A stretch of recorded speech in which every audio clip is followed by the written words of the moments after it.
Hey everybody, Shav Nobody Else's Auto. We're going to check out some more big internationals tonight. Now, if you remember, last year we went and did a video on 4 KB-6 and KB-7 internationals, one of which had been sitting right along Highway 96 for decades.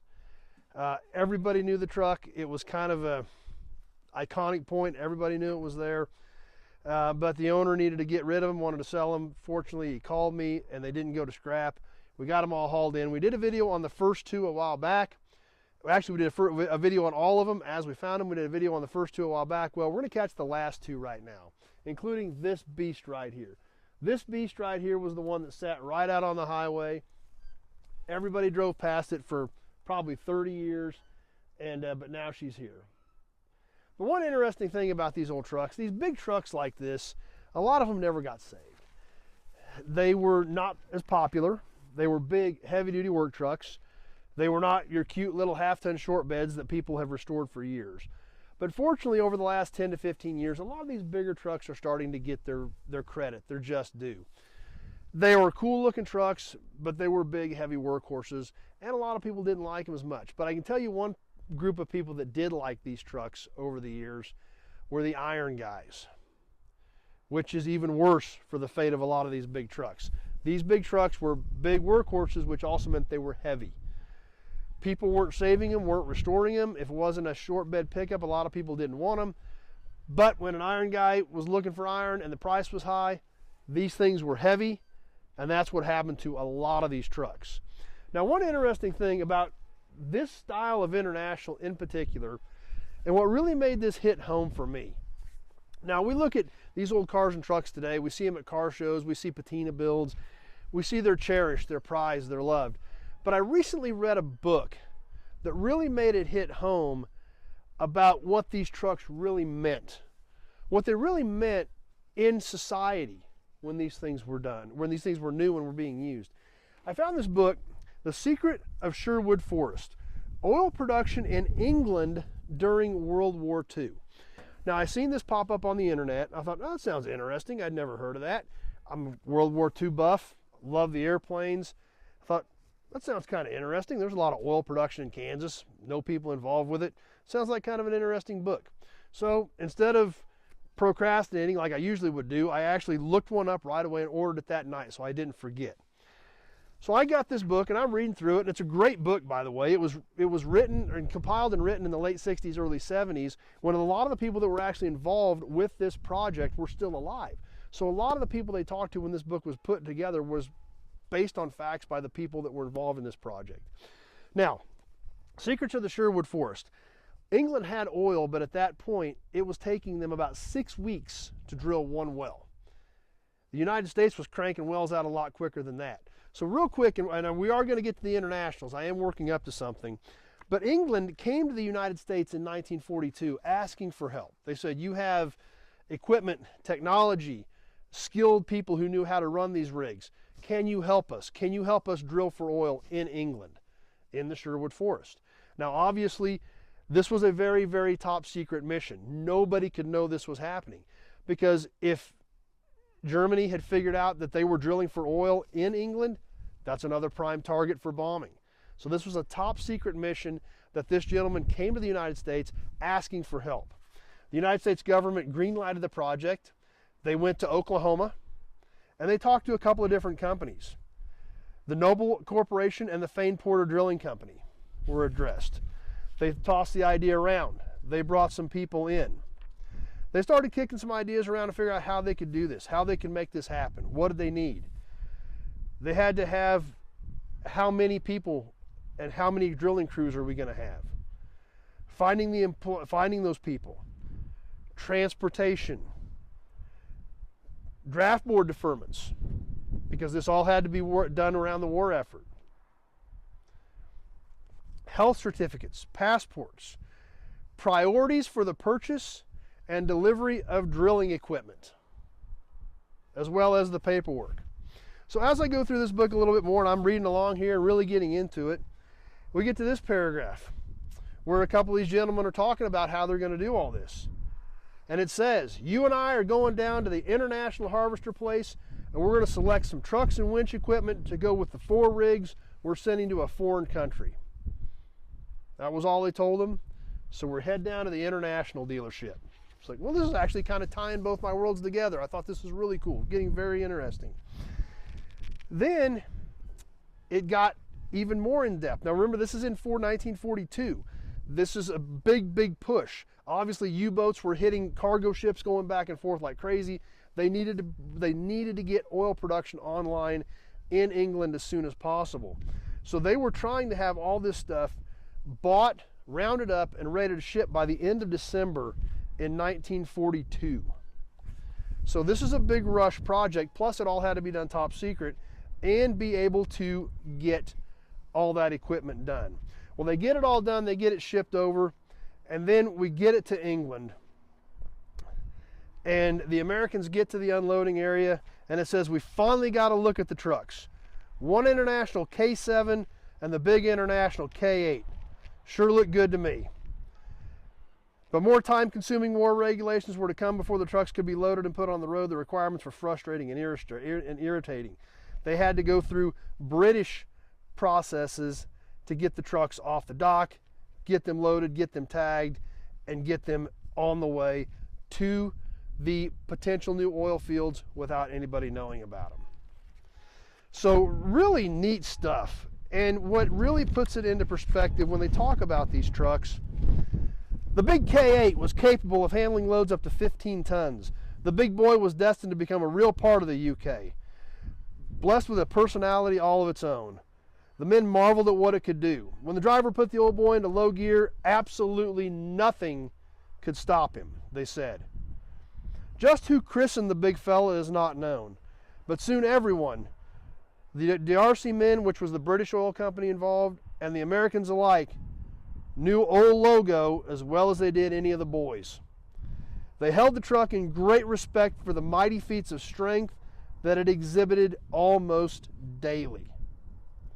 So when you read stuff like this, when these facts were compiled by the guys that drove these trucks, they used them in a top secret production mission, but they had to keep it hidden because had Germany found out about them, these things were prime targets. Blow up the trucks, blow up the oil derricks, blow up the crews to stop that production. When you hear about these trucks being so highly regarded because of what they were capable of, it puts these things into a different light for me when I stand here and look at these old trucks. So, great read. I highly recommend it. The Secrets of the Sherwood Forest, Oil Production in England during World War II. Like I said, compiled in the late 60s, early 70s by interviewing the people that were involved. So, really neat book. And at the end of the book, as it got through it, it even talked about Old Olgo at the end. It said Old Olgo actually stayed in England.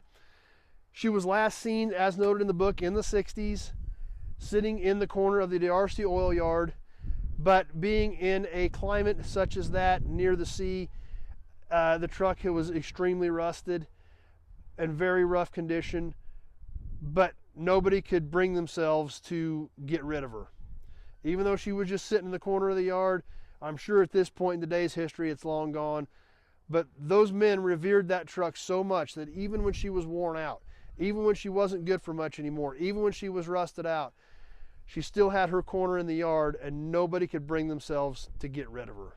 So, kind of neat. To me, it puts these old trucks into a whole different light. So, let's go ahead and check these things out. Obviously, we can see we've got two of them here. This one, obviously, clearly, this is called a KB-7. The book mentioned them as K7s because these were pre-war trucks. These are later 40s era trucks, which are essentially the exact same truck with a little bit of different trim, and they added the B to the K to make this a KB-7. This truck here, this is the one that sat out on the highway for years. Everybody's seen it. It was kind of a beacon, kind of an icon.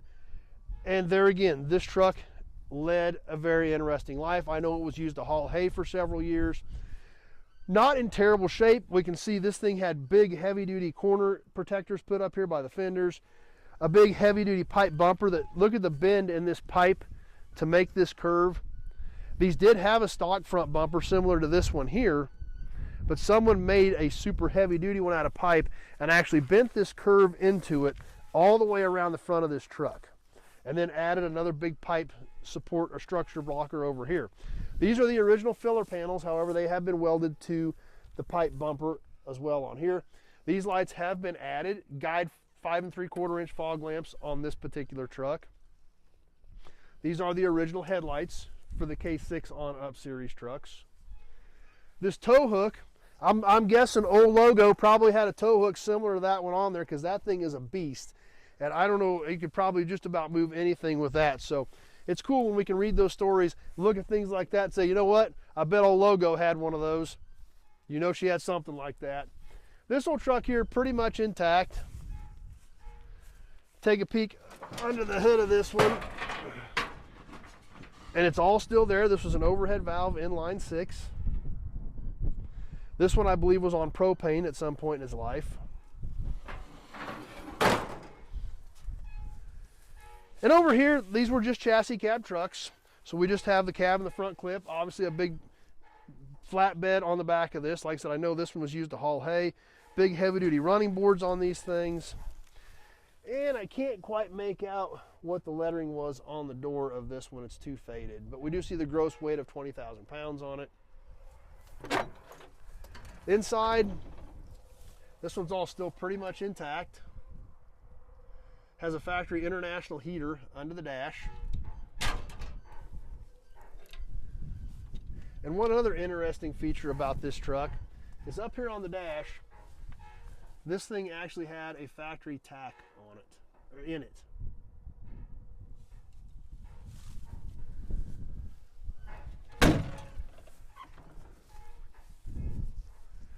We'll swing around to the other side. Now, another interesting thing about these 41 to 49 K6 on up, almost none of these parts will interchange with a K1 through 5. A couple little things inside, but almost nothing is the same. For 41 to 49, International made two completely different type trucks. But over here, these look great. This should have 2 more pieces of trim on it. There should be 3 pieces of stainless here. This big, huge International badge, the big KB-7 statement in it. And when we read those stories and we think back about the guys that used those trucks, and when they seen that, what that meant to them. We don't think about that today. We weren't there using these trucks daily. But when we read the stories of the men that did, really puts it into perspective. Over here on this side, we see the propane tank that was added to this truck. And inside, over here on the driver's side, obviously we see the dash cluster and everything. This one even had some really cool add-on horns up on top of her.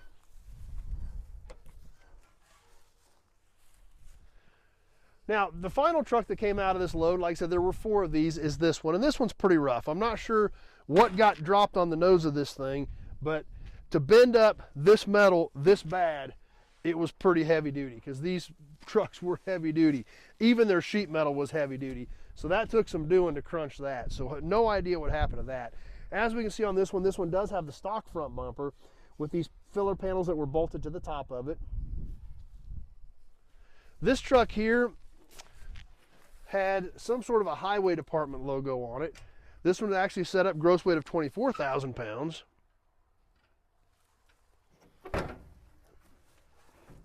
Inside, there again, we've got the factory tack up over there on the dash.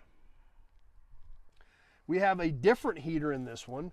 Now remember, a lot of these trucks didn't come with a heater, so this has some sort of an aftermarket underdash heater in this particular one, as opposed to the factory international heater in the other one.